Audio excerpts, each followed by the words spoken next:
The temp agency called it light custodial work at a corporate tech facility. Great pay, suspiciously great pay. But your landlord stopped accepting excuses 3 months ago, so here you are. You show up at 8 a.m. to what is apparently called Stark Tower. Big building, lots of glass. The logo is 50 feet tall, but you don't really follow tech companies. Inside there's a gift shop in the lobby selling t-shirts and small shields with stars on them. Weird merch strategy, but whatever. Tech people are quirky. Security hands you a badge and a 40-page NDA. You skim it. The words gamma radiation exposure appear on page 3. Extraterrestrial biological matter on page 7. There's an entire section about temporal anomalies. You initial everywhere they point. The security guard wishes you luck with a tone that implies you'll need it. You're assigned to floors 60 through 70, executive level. Someone hands you a cart and says, try not to touch anything that glows. Solid advice for any workplace, really. The elevator is voice activated. You press a button anyway. Nothing happens. Good morning, a British voice says from nowhere. Floor 67? You look around. No one's there. Yeah, 67. Excellent. I shall alert you if any restricted areas require clearance. It's a really good Alexa. You wonder if it syncs with Spotify. The elevator opens to an entire floor that looks like a tornado hit a Best Buy. Workbenches covered in metal parts. Holographic displays floating in midair. Scorch marks on 3 separate walls. A man in an oil-stained Black Sabbath shirt is elbow-deep in what looks like a glowing chest plate. Something sparks. In small explosion, he doesn't flinch. You clear your throat. He turns. Oh, good, you're here. The bathroom on this floor is a biohazard. Not legally, but spiritually. Should I call someone? You are the someone. He waves at your cart. Hence the cart. Fair point. I'm also going to need someone to clean the workshop in like an hour. There was an incident with the fabricator. What kind of incident? The kind where it made it to 3 minutes before catastrophic failure.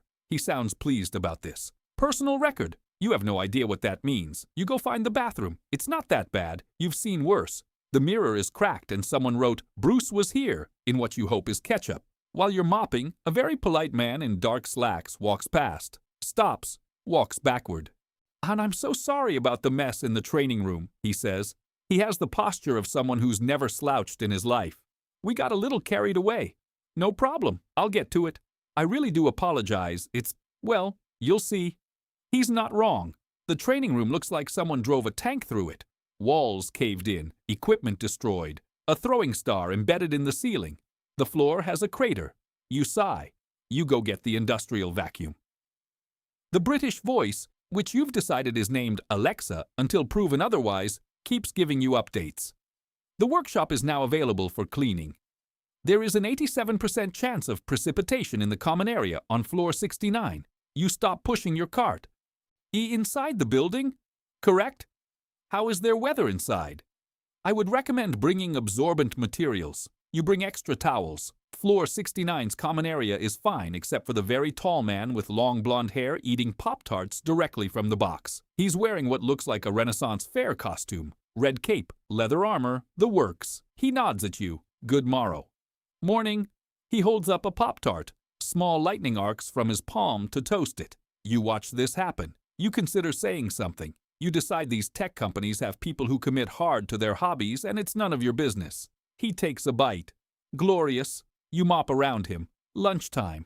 You're eating a sandwich in what someone told you was the break room when a woman in a sharp blazer sits down across from you. Hi, I'm Natasha, from personnel.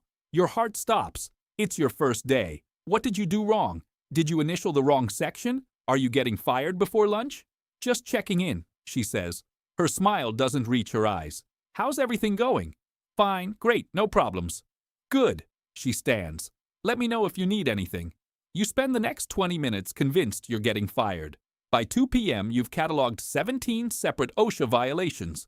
The railing on floor 68 is barely attached. There's exposed wiring in 3 hallways. Someone left something radioactive in the trash. At least, it's glowing blue and humming, which seems radioactive adjacent.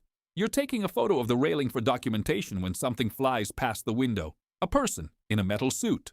Flying. You blink. Probably a drone for a promotional video. Tech companies do that kind of thing. Your cart radio crackles. Cleaning personnel to the workshop. Priority assignment.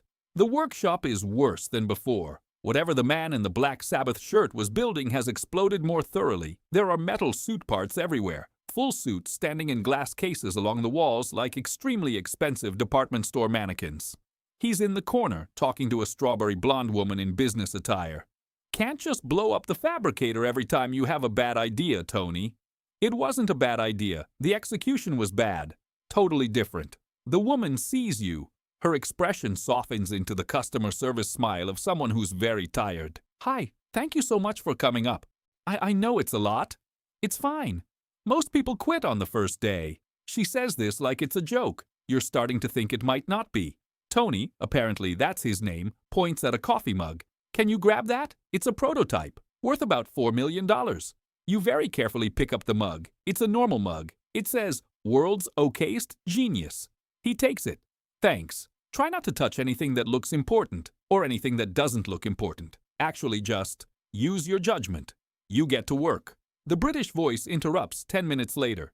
Attention, minor security incident on floor 71. Lockdown protocols may engage. Please remain calm. You stop mopping. Define minor. Incredibly minor. Theoretically. An alarm sounds. Stops.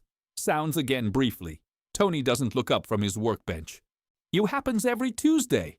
It's Thursday. You keep cleaning. Something crashes above you. The polite man from earlier runs past the doorway in the other direction, except now he's holding an actual shield. Like the ones from the gift shop, but bigger. You're starting to think this company has a very intense marketing department. 4:47 p.m. You're nearly done. Your shift ends at 5. You're checking the clock when the alarms come back. Louder this time. Red lights start strobing. Metal panels slam down over the windows with a sound like the building is eating itself. Lockdown protocol engaged, the British voice announces. All personnel remain in current positions. The walls open. Not like doors. Like the walls are transforming. Metal suits deploy from the ceiling, the floor, hidden panels you didn't know existed. And they unfold like mechanical nightmares. 10 of them. 20. Glowing eyes. Repulsor beams charging with a sound like reality warming up. Tony stands, taps his chest. Metal flows over him like liquid. In 3 seconds, he's wearing one of the suits. You're still holding your mop. Just a sec, he says through the helmet. This happens. Is there an evacuation? Get behind the blast shield. You look around frantically. You don't see a blast shield. There's a workbench, a set of shelves, a potted plant. That must be it. You crouch behind the fern. Something explodes outside. Controlled detonation probably, but you don't know that. The building shakes. More alarms. Through the sliver of window not covered by metal, you see the very tall larper from earlier summoning actual weather. Lightning. Inside. Your primary concern is pulling out your phone. Your shift ended at 5. It's 5:12. Is this overtime? You call over the noise. Or do I need to file additional paperwork? Tony turns, stares at you. The suit's eyes glow. Are you seriously asking about overtime right now? I need to know for my timesheet. Another explosion. Closer. You grip your mop like it might help. You have to yell. Is this some kind of corporate team building thing? Because my last job did an escape room, but this is really elaborate. Tony just stares at you. A suit flies out the window. He follows. Gone in 2 seconds. The lockdown ends 90 seconds later. Panels retract. Lights stop. Alarms fade. You're still on the floor behind the plant. You stand slowly. You're done. You walk out. Leave your cart. Take your phone. She dropped your badge at the front desk. I quit. The security guard doesn't look surprised. You don't even collect your partial pay. At home, your roommate is making dinner. How was the new gig? Worst corporate hellscape I've ever worked at. Unsafe working conditions. No proper evacuation protocols. Someone caused an explosion and filed it as welding accident. OSHA would have a field day. Damn, where was it? Stark Tower. Your roommate drops the spatula. You worked at Avengers Tower. The words don't process immediately. The what now? Avengers. Tower.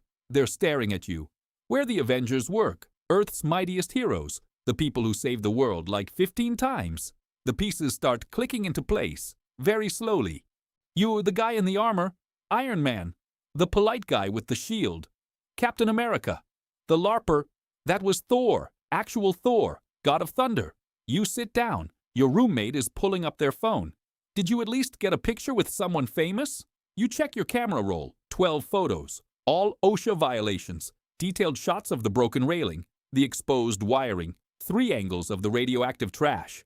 Oh my God, your roommate is laughing. Oh my God, you quit working for the Avengers because of workplace safety concerns.